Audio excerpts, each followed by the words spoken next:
Hello दोस्तों, नमस्कार। मैं दीपक कुमार स्वागत करता हूं आपके अपने YouTube चैनल गुरुकुल पॉइंट में। आज दोस्तों फिर वही सीरीज लेके आया हूं, आधुनिक भारत का वीडियो नंबर 7। इसके पहले मैं 6 क्लास ले चुका हूं।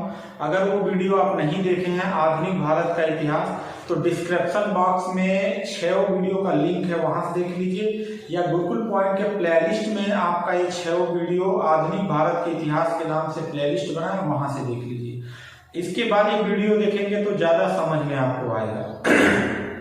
जैसा कि दोस्तों अब तक मैं बता रहा था कि किस प्रकार से यूरोपीय कंपनियां भारत में आती हैं और अपनी कोठी स्थापित करती हैं, और कोठी स्थापित करने में अपना अपना वर्चस्व बढ़ाने में, अपनी कंपनी का विस्तार करने में ये सारे काम करते हैं। राजाओं से अनुमति पत्र लेते हैं, कोठियां खोलते हैं, ये सारा सब कुछ वो लोग करते हैं।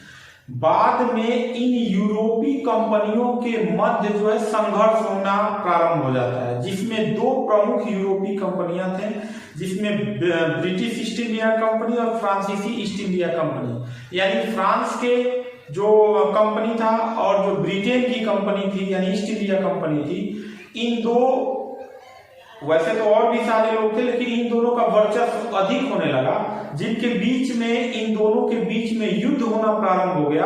और इस युद्ध को हम प्रथम कर्नाटक आंग्ल युद्ध या द्वितीय कर्नाटक आंग्ल युद्ध या तृतीय कर्नाटक आंग्ल युद्ध के नाम से हम लोग जानते हैं। दोस्तों ये वीडियो बड़ा उलझाऊ होता है और बार बार एग्जाम में बच्चे उलझ जाते हैं, इसीलिए चार्ट या टेबल के अकॉर्डिंग मैं आपको बताऊंगा ताकि आपको कोई भी दिक्कत ना हो। यानी कर्नाटक युद्ध से 3 युद्ध लड़े गए थे। कर्नाटक में 3 युद्ध लड़े गए थे। कर्नाटक नाम से 3 युद्ध थे। प्रथम कर्नाटक युद्ध, द्वितीय कर्नाटक युद्ध और तृतीय कर्नाटक युद्ध। ये तीनों कर्नाटक युद्ध फ्रांस और ब्रिटेन यानी फ्रांस और इंग्लैंड यानी कि अंग्रेजों और फ्रांसीसियों के बीच हुआ था, जिसको बहुत आराम से आप समझिएगा, क्योंकि यहाँ से बहुत सारे क्वेश्चन एग्जाम में पूछे जाते हैं और बच्चों को बहुत ज्यादा कंफ्यूजन हो जाता है। तो एक चार्ट के टेबल के नाम से हम लोग जानेंगे। ये 3 युद्ध हुए थे व्यापारिक कंपनियों के मध्य, जो संघर्ष हुआ था, जिसको कर्नाटक युद्ध के नाम से जानते हैं। 3 युद्ध हुए थे। इसको देखो, एक मैंने चार्ट बनाया युद्ध का नाम, जिसमें 3 प्रकार के युद्धों का नाम दिए हैं। समय यानी कब कब युद्ध हुआ था, कारण, इन युद्धों का कारण क्या था, इस टेबल में जानेंगे। संधि, और कौन सी ऐसी संधि हुई थी जिसके तहत इस युद्ध को क्या कर दिया गया था, समाप्त कर दिया गया था।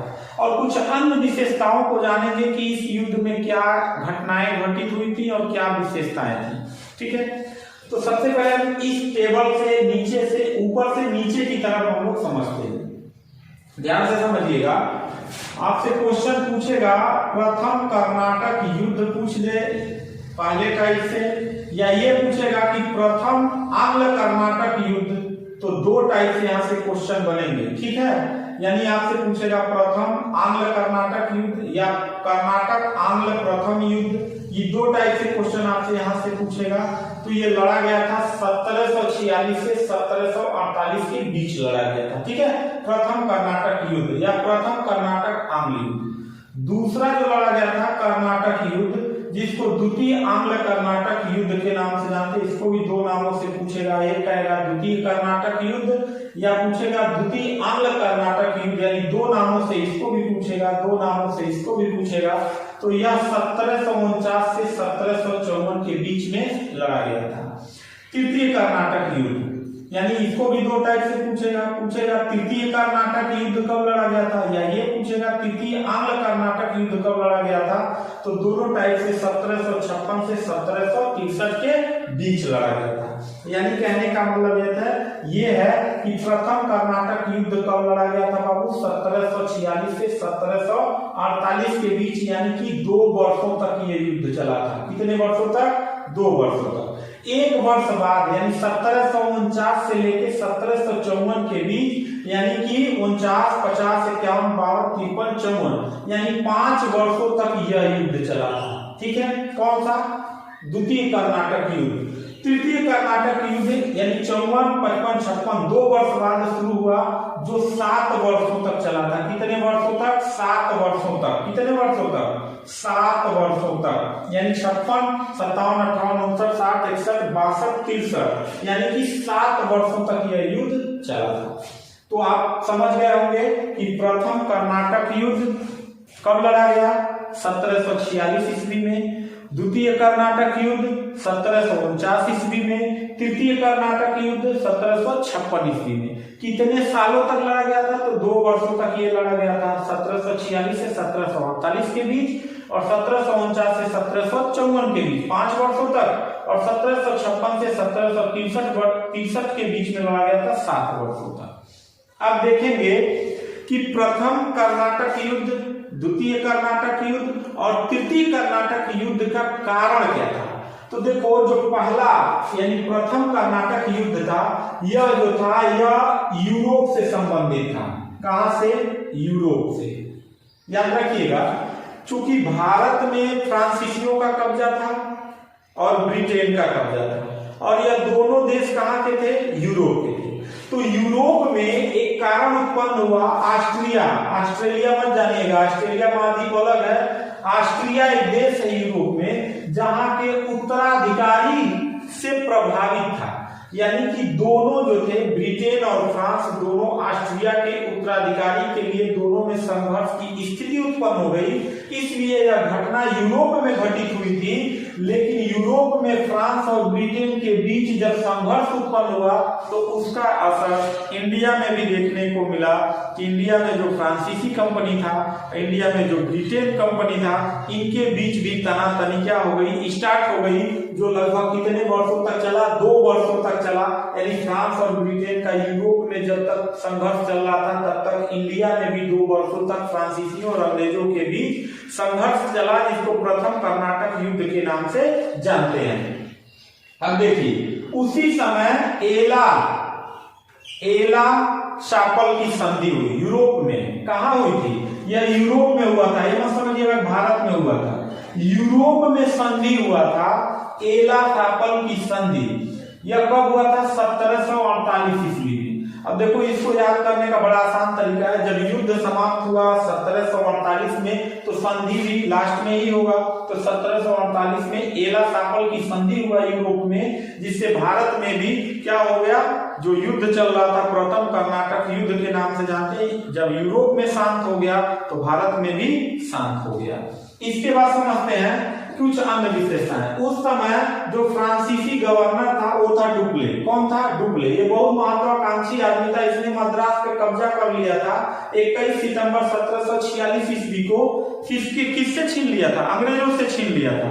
और जब एक संधि हुआ, एक युद्ध सेंट टॉम युद्ध के नाम से जाना जाता है, इस संधि में मद्रास को उसने क्या कर दिया, वापस कर दिया गया इस संधि से, और प्रथम कर्नाटक युद्ध वहीं पे क्या हो गया, समाप्त हो गया। ये प्रथम कर्नाटक युद्ध आपने समझ गया। दूसरा समझते हैं, द्वितीय आम्र कर्नाटक युद्ध जो हुआ था वो 1749 यानी 1 वर्ष बाद प्रारंभ हुआ था और 1754 तक चला था, यानी 5 वर्षों तक चला था। यह युद्ध भारत से संबंधित था, याद रखिएगा। यह यूरोप में स्थिति उत्पन्न हुआ था, कारण जो भारत में भी कारण बन गया, तनातनी हो गई। यह स्थिति जो थी भारत में हुआ था, न कि यूरोप में हुआ था। भारत में एक हैदराबाद जगह और एक कर्नाटक जगह है, वहां के राजा जब मर जाते थे तो आपस में उनके उत्तराधिकारी लोग, उनके रिश्तेदार, उनके मंत्री, उनके जो अपने करीबी लोग थे, वो उत्तराधिकारी के लिए डिस्टर्ब रहते थे, जिसमें 2 यानी ब्रिटेन के लोग और फ्रांसीसी के लोग एक पक्ष, ब्रिटेन के तरफ एक जो ब्रिटेन था एक किसी एक पक्ष के लिए तैयार हो गया उत्तराधिकारी के लिए कि हम इनको नेतृत्वकर्ता के बनाएंगे, और दूसरा फ्रांस था, वो अपने नेतृत्वकर्ता को वहां का उत्तराधिकारी बनाने के लिए संघर्ष की स्थिति उत्पन्न हो गई। यानी हैदराबाद और कर्नाटक के उत्तराधिकारी के लिए यह संघर्ष प्रारंभ हुआ। तो इसका कारण था भारत, यानी भारत में उत्तराधिकारी यानी कर्नाटक और हैदराबाद के उत्तराधिकारी के लिए फ्रांसीसियों और अंग्रेजों के बीच तनातनी हो गई, जो द्वितीय कर्नाटक युद्ध के नाम से जाना जाता है। यह लगभग 5 वर्षों तक चला था। इसकी समाप्ति हुई थी बाबू पांडिचेरी की संधि के बाद, यानी पांडिचेरी की संधि कब हुआ था, 1755 ईस्वी में। इसको याद रखिएगा, 54 में समाप्त हुआ था युद्ध, लेकिन 1 वर्ष बाद जो है संधि हुआ था, और इस संधि के मतलब बाद ही यह युद्ध क्या हो गया, समाप्त कर दिया गया। इसी में एक अंबुर का युद्ध लड़ाया गया था, जिसमें फ्रांसीसी गुट और अंग्रेजी गुट 2 बन गए थे, जो उत्तराधिकारी के लिए संघर्ष की स्थिति उत्पन्न हो गई थी। ठीक, तो ये द्वितीय हो गया। अब तृतीय समझते हैं। तृतीय आंग्ल कर्नाटक युद्ध ये 7 वर्षों तक चला था। अब देखो ये भारत से था, ये यूरोप से संबंधित था, यानी ये भी झगड़ा पहले यूरोप में उत्पन्न हुआ। तो यूरोप में जब उत्पन्न हुआ तो भारत में फ्रांसीसी और अंग्रेजों का वर्चस्व था, इसलिए यहां भी दोनों में युद्ध की स्थिति उत्पन्न हो गई। यह बहुत महत्वपूर्ण है। इसी युद्ध के दौरान फ्रांसीसियों का बोरिया बिस्तर भारत से बंध जाता है और इनकी शक्ति बस सीमित क्षेत्रों में रह जाती है और भारत में अंग्रेजों का आधिपत्य हो जाता है और एक बहुत बड़ी शक्ति बन के अंग्रेजी सेना यहाँ उभरती है और बाद में चल के पूरे भारत पे अपना वर्चस्व बना लेती है। तो तीसरा जो युद्ध है इसको ध्यान से समझिएगा। यह जो 7 वर्षों तक चला था बाबू, यह सप्तवर्षीय युद्ध से प्रभावित था यूरोप में, यानी यूरोप में 7 वर्षों तक युद्ध लड़ा गया था, जिसमें फ्रांस जो था समर्थन कर रहा था ऑस्ट्रिया को और इंग्लैंड समर्थन कर रहा था प्रूसिया को। इन दोनों के बीच यानी फ्रांस और अंग्रेजों के बीच 7 वर्षों तक बाबू संघर्ष चला था। कहां पे? यूरोप में। इसीलिए इसका असर भारत में भी देखने को मिला कि भारत में भी फ्रांस और अंग्रेजों के बीच युद्ध की स्थिति 7 वर्षों तक बनी रही। फिर जाके फ्रांस की राजधानी पेरिस में एक संधि होती है 1763 ईस्वी में। अब देखो युद्ध 1763 ईस्वी तक चला था तो संधि भी 1763 ईस्वी में ही होगा। तो ये जो संधि हुआ था वो 1763 ईस्वी में फ्रांस की राजधानी पेरिस में हुआ था, जिसके तहत फ्रांसीसी और अंग्रेजों के बीच संधि हो गया, समझौता हो गया, जिसके बाद युद्ध की स्थिति समाप्त हो गई। और जैसे ही यहाँ युद्ध की स्थिति समाप्त हुई ऐसे ही भारत में भी युद्ध की स्थिति क्या हो गई? समाप्त हो गई। ठीक है, अब कारण देखते हैं। इसी में भारत में एक युद्ध लड़ा गया था, वांडीवास का युद्ध। इसको बहुत याद रखिएगा, बहुत इंपॉर्टेंट क्वेश्चन है, वीवीआईपी क्वेश्चन है। वांडीवास का युद्ध 1760 ईस्वी में लड़ा गया था। अब यह युद्ध किसी हैदराबाद, किसी कर्नाटक के लिए मतलब प्रत्यक्ष रूप से यहाँ नहीं लड़ा गया था, लेकिन यहाँ पे सेना जो फ्रांस की जो सेना थी और अंग्रेज की जो सेना थी वो दोनों आमने सामने बाबू, बिल्कुल एकदम आमने सामने युद्ध हुआ। और वांडीवास के युद्ध में फ्रांस का क्या हो गया था बाबू? पतन हो गया था, एकदम फ्रांसीसियों का पतन हो गया। वो छोटे मोटे पांडिचेरी और यमन ऐसे कुछ छोटे मोटे द्वीपों पर सिमट के रह गए। बाकी जो थे अंग्रेज यहाँ बहुत बड़ी एक शक्ति बन के उभरा और अंग्रेजों ने फ्रांसीसियों का बोरिया बिस्तर भारत से बांधकर यूरोप भेजने के लिए मजबूर कर दिया। यहाँ से क्वेश्चन और पूछा जाता है कि यहाँ पे जो युद्ध लड़ा जा रहा था, अंग्रेजी सेना का नेतृत्व कौन कर रहा था? तो बाबू आयरकुट कर रहा था। पूछेगा वांडीवास के युद्ध में अंग्रेजों का नेतृत्व कौन सेनापति कर रहा था? तो आयरकुट कर रहा था। और फ्रांसीसियों के सेना का नेतृत्व कौन कर रहा था बाबू? काउंट लाली कर रहे थे। कौन कर रहे थे? काउंट लाली कर रहे थे। ये आपको समझ में आ गया होगा। इधर मैंने लिखा था एक युद्धों का नाम, इधर कब से कब लड़ा गया था। तो पहला कर्नाटक युद्ध 2 वर्षों तक चला, दूसरा कर्नाटक युद्ध 5 वर्षों तक चला, तीसरा कर्नाटक युद्ध 7 वर्षों तक चला। पहले कर्नाटक युद्ध का स्थिति था ऑस्ट्रिया पर इन उत्तराधिकारी के लिए यूरोप में झगड़ा हुआ, जिसकी स्थिति भारत में भी देखने को मिली कि यहाँ भी फ्रांसीसियों और अंग्रेजों के बीच क्या हो गया? संघर्ष की स्थिति उत्पन्न हो गई। दूसरा जो कारण था यह यूरोप में न होकर भारत में कर्नाटक और हैदराबाद के उत्तराधिकारी के लिए संघर्ष शुरू हुआ जो 5 वर्षों तक चला। और फिर तीसरा फिर यूरोप में ऑस्ट्रिया और प्रूसिया का समर्थन इंग्लैंड कर रहा था, ऑस्ट्रिया को फ्रांस कर रहा था, जिससे 7 वर्षों तक यूरोप में युद्ध की स्थिति बनी रही। लड़ते रहे दोनों, इसलिए भारत में भी 7 वर्षों तक फ्रांस और अंग्रेजों के बीच संघर्ष होना लाजमी था।